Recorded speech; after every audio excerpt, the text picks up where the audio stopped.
Hello, I'm Bob Harris. I'm co-director of ultrasound at Dartmouth-Hitchcock Medical Center in New Hampshire, and I'm going to lecture today on Borderlands and obstetrical ultrasound.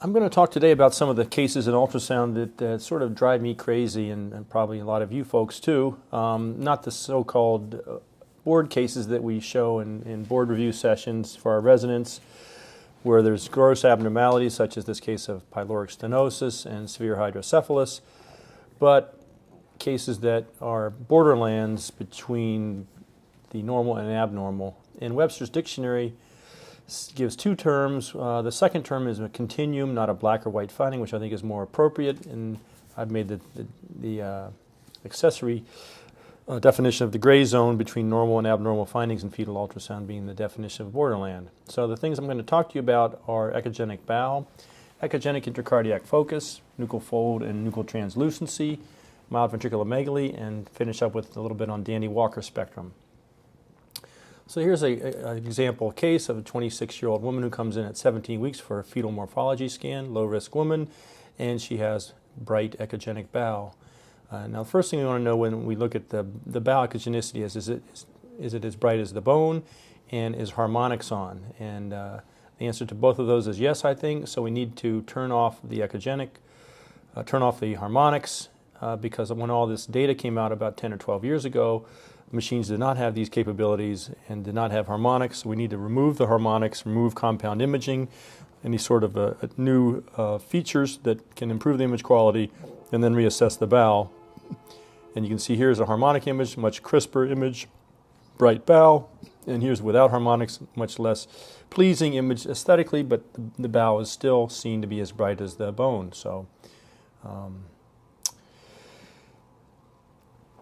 hyperechoic bowel does occur pretty frequently. In most cases where it's isolated, it's a normal variant, but there are significant pathologies associated with this, including aneuploidy, especially trisomy 21 syndrome. Cystic fibrosis is a common entity listed in the differential diagnosis. Congenital torch infections, especially cytomegalovirus. Early onset growth restriction can also be seen as causing hyperechoic bowel. And fetal ingestion of intraamniotic blood has also been reported to be a cause. The prevalence is anywhere from 0.5 to 1%. Because we do a fair number of referral patients, our prevalence is probably 3 to 4%. If you see it, it increases with transducer frequency, so a higher resolution 7 megahertz probe will make it more bright than a 5 megahertz probe. And to be defined as abnormally hyperechoic, it has to be equal to or greater than the bone echogenicity. There are certainly increases with trisomy 21, increased risk for fetal demise, increased risk for IUGR.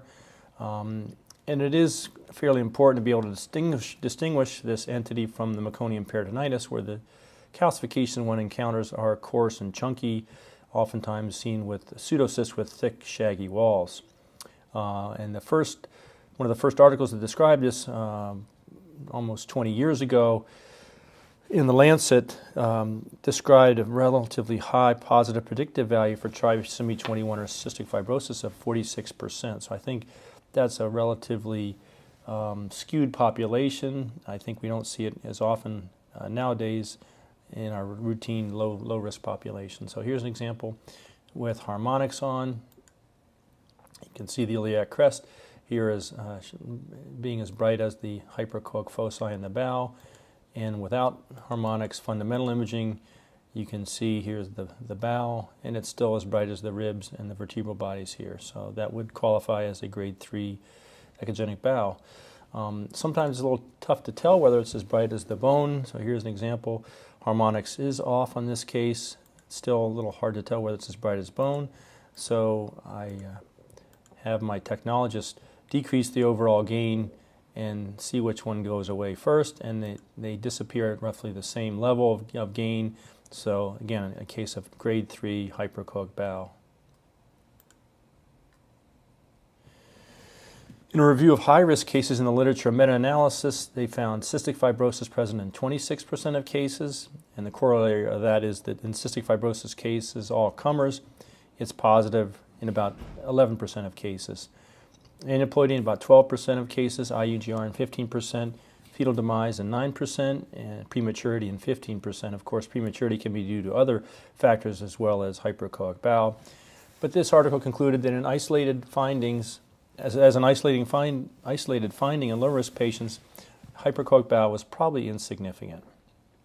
A more recent study in 2012 looked at 63 cases.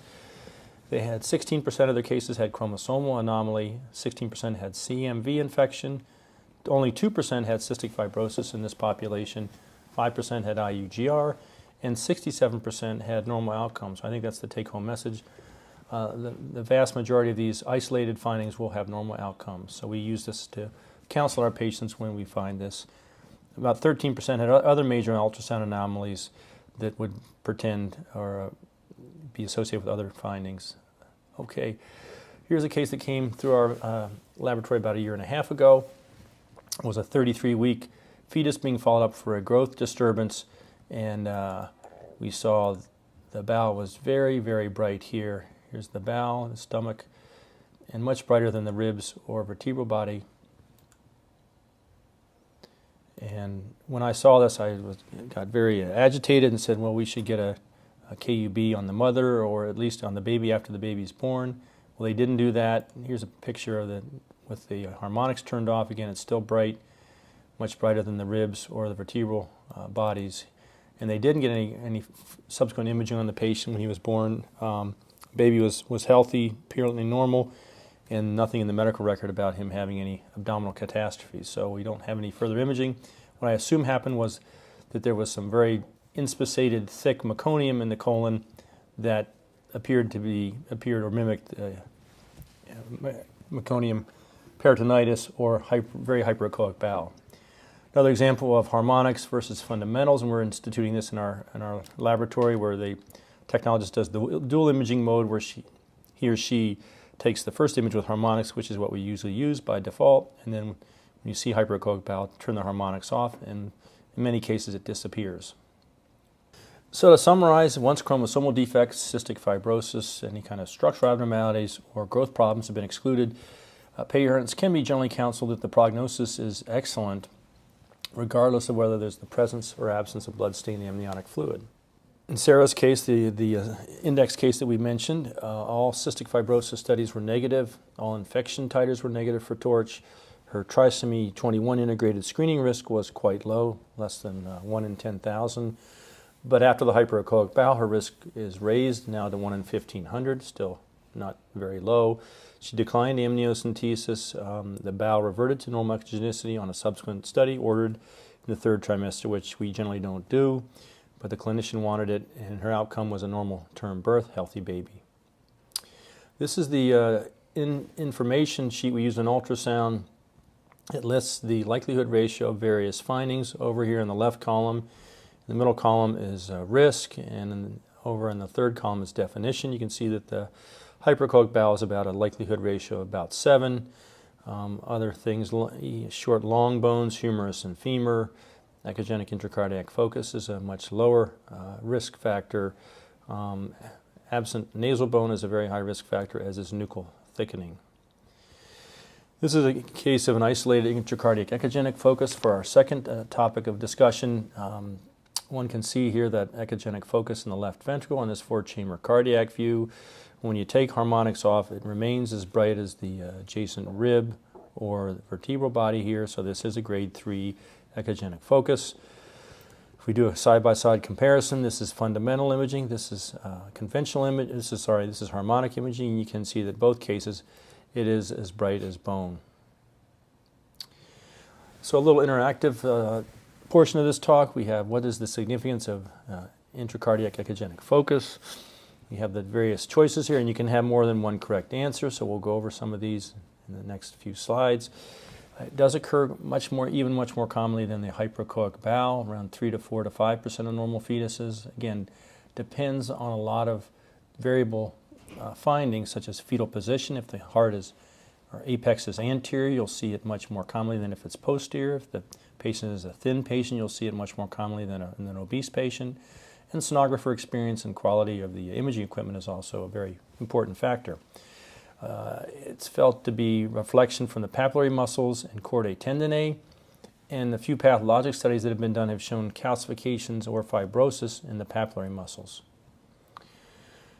In high-risk patients, it has a relatively high likelihood ratio of 4, but in the general population or low-risk patients, much lower likelihood ratio of 1.5. And some studies actually have shown no relationship between isolated echogenic focus in the heart and trisomy 21, but most studies do show a strong association with trisomy 13. If it's present in the right ventricle as opposed to the left ventricle or in both ventricles, there's a higher aneuploidy risk. And if it's isolated in low-risk women, the bottom line is it has no significance. And we don't even counsel our patients if this is the only finding that we're seeing on the screening ultrasound, provided they are low risk. It does seem to be much more common in Asian women. So if you have a large percentage of Asian women in your population, you'll see it even more. So what is the significance of IEF? It is B and D. It is dependent on the fetal heart positioning, maternal body habitus, and ethnicity. And it is considered a minor marker for aneuploidy in high-risk women. Moving on to our third subject, this is the fetal nuchal translucency or nuchal fold. This is a sentinel patient, a 21-week fetus for morphology, routine morphology, who was actually referred in from an outside institution because she had a relatively thick nuchal fold of 6 millimeters. Historically, the thickened nuchal fold was first mentioned in around 1985 when the second trimester screening started relatively vigorously. And then we had the introduction of the genetic sonogram in the mid-1990s, promulgated by Dr. Banasfef, among other physicians. And then in the early 2000s, we had the initiation of the first trimester nuchal translucency screening. And here's an example of a slightly thickened nuchal fold of 6 millimeters. So another interactive slide here. What is too thick for nuchal fold and how late do we measure nuchal fold? There'll be 4 choices here. We'll come back to this in a few minutes here. But an interesting study done in the American Journal of OBGYN in 2008 looked at nuchal fold at various thresholds and seeing what the various sensitivity and specificity and performance characteristics were. And with the nuchal fold more than 6 millimeters, sensitivity was quite low, but the likelihood ratio was quite high, around 12. Whereas if the nuchal fold threshold was chosen at 5 millimeters, you picked up a few more cases, 15%. You had a slightly lower specificity of 97% compared to 6 millimeters, but the likelihood ratio is 5. So those are kind of important things to remember. We'll talk about that in just a second too. And one thing I want to review is the Bayes theorem, where you have a pretest probability of something occurring. You do a diagnostic test, in this case ultrasound, and you come up with a post-test probability or percentage. And this is a really relative simple way to get Bayes' theorem. What one can do is calculate the odds of an event occurring, and one theoretical possibility I have is of the Red Sox winning the World Series, which is probably coming up in the next couple of weeks. We'll say it's 70%. Some fanatic people think may occur. But the odds or probability of an event occurring, in this case, would be 0.7 over 0.3, or 1 minus the probability of an event, or 2 1/3. And then if you convert that back from probability into odds, probability equals odds over 1 plus odds, or 2 1/3 over 3 1/3, or 0.7. So that's how the two are closely interrelated. So you take the pretest odds times the likelihood ratio of a diagnostic test, and likelihood ratio is just the sensitivity over 1 minus the specificity. That multiplication will give you the post-test odds. And convert it back to probability, and you get the chances of something happening. So in our patient, the 24-year-old has a low baseline pretest odds or prevalence of risk of aneuploidy of approximately 1 in 1,400, then has the thick nuchal fold, which has a likelihood ratio of 11, as we showed with the ultrasound screening form, as an isolated finding. So you multiply the pretest risk of 1 in 1,400 times likelihood ratio of 11 equals the post-test risk of 1 in 127, which is much higher risk than the age-based risk of a 35-year-old woman of 1 in 250, which is our cutoff for offering women amniocentesis. So she had a higher risk than 1 in 250, but she declined genetic counseling, and her outcome was quite healthy and normal, a normal spontaneous vaginal delivery term infant. So what is too thick after 21 weeks? really is not really any good data, so we can't determine that. So what is the answer to our question here? It's really the first two, either 6 millimeters or 5 millimeters, but the latest you can really measure the nuchal fold is 20.6 weeks. After that, there's no good data. At Dartmouth-Hitchcock, for various reasons, we have chosen 5 millimeters. Okay, moving on to the closely related nuchal translucency. We've just backed up the screening process to the first trimester, and this is a very popular phenomenon. Generally, the thick nuchal translucency is considered to be more than 2.5 to 3 millimeters. The way we measure this is obviously known to most of you sonographers or sonologists. It's a very precise, meticulous measurement. Sonographers or doctors have to become credentialed to do this, submitting test cases to a central agency. You measure the inner to inner border of the skin to the soft tissues over the cervical spine, and it is strongly associated with an aneuploidy, also with cardiac defects, lymphatic disorders, fetal infections, and anemia. And some people think it's a form fruste of a cystic hygroma. It's also important to remember that some cases of thick nuchal translucency may be normal variants in a few cases. Here's an example of a very thick nuchal translucency, 5 millimeters here, and it actually extends down over the trunk and pelvis. This is a cystic hygroma that's actually much thicker than the average nuchal translucency. Here's a very markedly thickened nuchal translucency that is actually a cystic hygroma with loculated cystic collections here and very thick, 2 to 3 centimeters.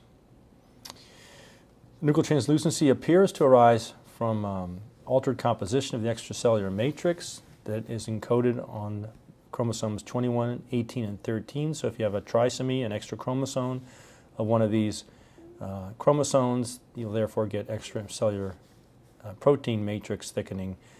Other causes are cardiac failure or cardiac abnormalities, venous congestion, abnormal delayed development of lymphatic system or lymphatic drainage abnormalities, and finally fetal anemia and infection.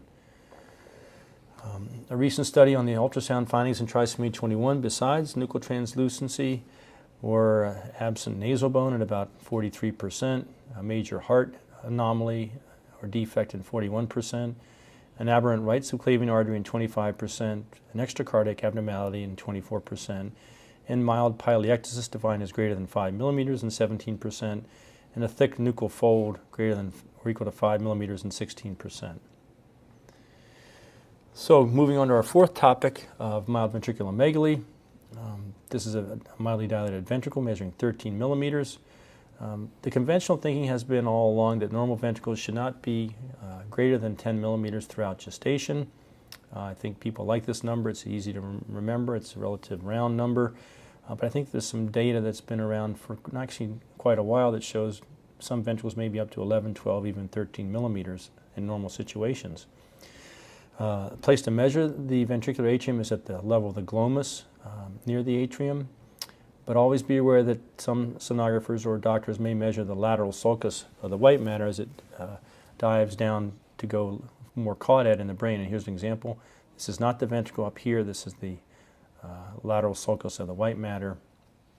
Here's another picture. L is the lateral sulcus of the white matter. Here's the F for the falx.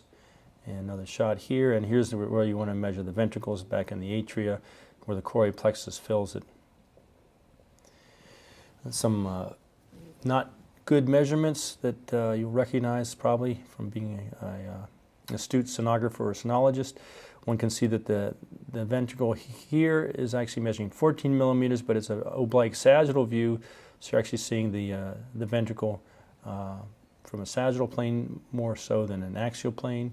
Here is a place where the sonographers got a more axial view, but they placed the calipers in the frontal horn, not the place to measure the ventricles.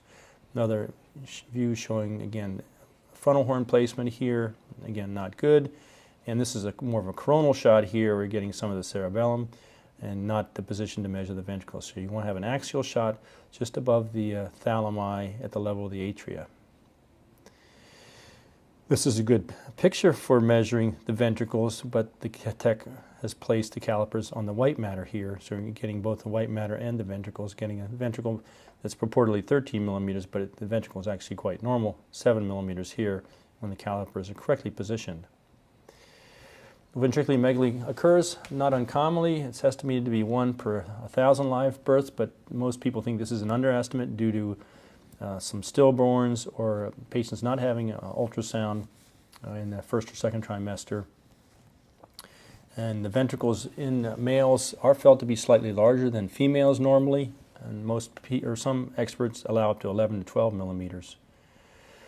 So we'll talk about mild ventriculomegaly now. That's defined as 10 to 15 millimeters, and the bottom line is that the isolated finding of mild ventriculomegaly may not have serious long-term consequences. There is a slightly increased risk of CNS and non-CNS anomalies if it's an isolated finding, especially in females, much more so than males, or if both lateral ventricles are dilated, or if the ventricles are more than 12 millimeters. A few studies talking about this. This is one from the White Journal, Ultrasound in Obstetrics and Gynecology. Had an abnormal outcome in a quarter of patients. 4% had perinatal death, 4% had aneuploidy, 9% had ultrasound false negatives for malformations, and 11% had neurologic sequelae. Female fetuses, much more neurosequelae, 23% versus 5%, when the ventricles measured more than or equal to 12 millimeters. They found that when the ventricles were only dilated on one side, usually a benign process, when it was bilateral, they were more often associated with aneuploidy, and we offer amniocentesis when it's bilateral mild ventriculomegaly. We also recommend torch screening, as one study from Europe found 16% of hydrocephalus cases were related to torch infections. Rarely is it a marker of more severe CNS lesions. This is a larger study of 176 patients, and the patients were broken down into mild, moderate, or severe ventriculomegaly. Most of the cases were in the isolated group, around 60%, about a quarter in the group B, and about 40% in group C. And they found, if it was an isolated finding, those patients who were alive at 2 years were 98% of group A, 80% of group B, and only 33% of group C. And of those who were still living at 2 years, they found normal neurodevelopmental outcome in 93% of group A patients, 75% of group C, and 63% of group C, which is somewhat of a surprising finding given the more severity of the hydrocephalus in those cases. They did find an increased risk for developmental delay in about a third of the cases versus 5% of controls. And they did also find a significant correlation between ventricular size and mental development index. But again, they found that the ventricles were only borderline dilated up to 12 millimeters. Patients did well. If they were above this level, they were monitored more closely, and they tended to have a worse prognosis. And the natural course during pregnancy was that 60% of the dilated ventricles remained stable, 30% resolved, and 10% worsened. They also found a developmental delay to be greater in more than 12 millimeter dilatation than in less than 12 millimeters, 23% compared to 3%. And they found that most fetuses with isolated mild ventriculomegaly resulted in healthy infants. But you can see that there's somewhat conflicting data on this, and I think most reasonable experts in this would recommend a fetal MRI if there is hydrocephalus detected in utero. But you can see that counseling patients is difficult. There's conflicting data that's pretty much all over the map. Marked ventriculomegaly, I think, is not such a dilemma. If ventricles more than 15 millimeters can be either isolated, usually due to aqueductal stenosis or communicating hydrocephalus. Other neural tube defects can cause it, including Chiari malformation, midline defects, or aneuploidy. Chromosomal disorders and syndromes, these tend to have a bad prognosis. Here's a case of moderate to severe hydrocephalus at 18 weeks, 15 millimeters and 18 millimeters, and at 35 weeks has progressed to 49 millimeters with not much cortical cortex left. All right, our last topic will be the large cisterna magna, or the Dandy-Walker spectrum. The cisterna magna is generally considered to be normal between 2 and 10 millimeters, although I consider up to 12 millimeters to be okay. If it's more than this, it's considered too large. If it's an isolated finding and the ventricles are normal and no other CNS lesions, most likely a very good outcome. But the key to checking out the large cisterna magna is make sure there's a vermis present. We'll go over this in just a few seconds. And remember, the Dandy-Walker spectrum is a continuum from the large cisterna magna, which is more benign, to the Dandy-Walker variant, to the more severe Dandy-Walker malformation syndrome, where you have a dilated fourth ventricle, absent inferior vermis, and a large cisterna magna, oftentimes with hydrocephalus and other abnormalities. Here's an example of a large cisterna magna, 13 millimeters.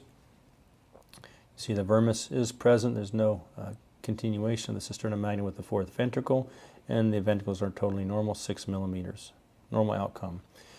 Another patient did have vermian hypoplasia. You did see a communication with the through the inferior vermis from the cisterna magna to the fourth ventricle here.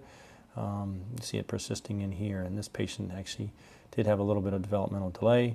Remember to regard the vermis. Here's the superior vermis, the inferior vermis in this midline shot. Here's the fourth ventricle, cisterna magna, and the vermis is the entity that lives in the middle of the cerebellum. This is the inferior vermis. There's also superior vermis and lots of subnuclei as well, but the inferior vermis is key to analyzing the large cisterna magna. Here's a large cisterna magna, 14 millimeters, but again, there's no communication with the cisterna magna and the fourth ventricle. Normal outcome. There's a case from the literature recently. The Journal of Ultrasound and Medicine this month had a case, or two cases, discovered in the first trimester around 11 and a half weeks of this dilated cystic structure in the back of the brain that turned out to be a Dandy-Walker variant. One of the cases was terminated, and the other one had an MRI that did show some abnormalities in the brain. So it can be seen in the first trimester. This is a second case from the JUM case series that shows the inferior vermian hypoplasia. Here's the fourth ventricle with communication in the cisterna magna and the pons here. Another case of Dandy-Walker. This had vermian aplasia. You see communication from the cisterna magna to the fourth ventricle here. Again, communication, cisterna magna to the fourth ventricle, absent vermis, inferior vermis. It's a patient who had a frank Dandy-Walker malformation with a dilated cisterna magna. And you can see the complete obliteration of the inferior vermis with communication with the fourth ventricle here and marked dilatation of the ventricles. The lateral vents measure 22 millimeters here. And here's another clip showing the huge cisterna magna communicating with the fourth ventricle, Dandy-Walker malformation. Another example of just a megacisterna magna that looked quite striking initially, but you can see the vermis is intact. There's no communication with the fourth ventricle, and this baby's done quite well. Another case of Dandy-Walker malformation. You see ventriculomegaly, and you can see the fourth ventricle communicating with the cisterna magna, which in this case is not all that big. Another example of cisterna of Dandy-Walker variant. This is an inferior vermian aplasia, but there's no ventricular dilatation here, just communication with the cisterna magna and the fourth ventricle. Just a couple of MRIs to reinforce the idea that there is a megacisterna magna which has a good prognosis here, and the arachnoid cyst, which probably does not have a good prognosis until you take care of the arachnoid cyst, but it can be quite mass-like and compress the pons and the midbrain and brainstem. Always beware of the coronal view. If you're scanning more coronally, you can get the fourth ventricle extending through the foramen of Luschka through the cisterna magna, making it look like there is some inferior vermian aplasia or hypoplasia, but this is just a reflection of the altered coronal view rather than it being a truly axial view. A couple other things in the differential for large cisterna magna vermian hypoplasia is Blake's pouch cyst, which can be a very wide spectrum from asymptomatic to full-blown hydrocephalus, so kind of a variable presentation, and Joubert syndrome, which is a mostly autosomal recessive spontaneous mutation that has primarily vermian absence or hypoplasia and quite significant neurologic abnormalities, including hypotonia, developmental delay, ataxia, abnormal eye movements, and this condition should be suspected when there's abnormally shaped fourth ventricle connecting to a normal-sized cisterna magna. Here's a Blake's pouch cyst with a communication between the fourth ventricle and the cisterna magna. Outcomes of posterior fossa anomalies. Study from the University of Cincinnati recently looked at 59 patients, 9 Dandy Walker malformation cases, sort of the full-blown spectrum, 36 with vermian hypogenesis or hypoplasia, sort of the Dandy Walker variant, and then 14 with megocisterna magna only. Those with isolated megocisterna magna turned out to be normal. The vermian hypoplasia were mostly normal, and the presence of intracranial abnormalities or abnormal brain stems were associated with poor outcomes. A study from Italy last year of 105 patients with posterior fossa fluid collections found that they're fairly mixed etiology, Blake's pouch cyst in 32, megocisterna magna in 27, Danny Walker malformation in 26, vermian hypoplasia in 17, cerebellar hypoplasia in 2, and arachnoid cyst in 1. The ultrasound diagnosis was accurate in 88% of cases, and MRI was only more accurate in 1 out of 51 cases. Aneuploidy was present in 26%, and Blake's pouch cyst and megocisterna magna had spontaneous resolution in 1/3 of cases, so sometimes they'll go away during the pregnancy. But the bottom line take-home messages are over 90% of isolated findings had normal developmental outcome at 1 to 5 years, and isolated Dandy Walker malformation and vermian hypoplasia had normal developmental outcome in 50% of cases. So summary of the Borderlands of OB ultrasound in these topics I've discussed are an echogenic bowel. Always remember to turn off harmonics, evaluate the bowel in that situation. If it is echogenic with conventional imaging, there is a relative risk of 7 for aneuploidy, especially if the patient is high risk, either elderly or older than 35 or has abnormal serum screening markers. In the case of the echogenic intracardiac focus, it's so common we tend to ignore it if it's the isolated finding, much more commonly seen in thin patients with a cardiac apex anteriorly. The Nuchal translucency thickening, there's a high positive predictive value for trisomy 21, but other abnormalities, especially lymphatic disorders or cardiac abnormalities. In mild ventriculomegaly, I think we may want to consider raising the threshold for ventriculomegaly to 12 millimeters, especially in males. If the ventricles are 12 to 15 millimeters, mildly dilated, follow those patients up with 1 or 2 ultrasounds during the pregnancy, do a very detailed fetal survey, and probably get a fetal MRI in cases of ventricles being more than 12 millimeters. Large cisterna magna or Dandy Walker spectrum. Remember the large cisterna magna, the normal cisterna magna is between 2 and 12 millimeters. There's no hydrocephalus. It's generally a good prognosis. And that's all. Thank you.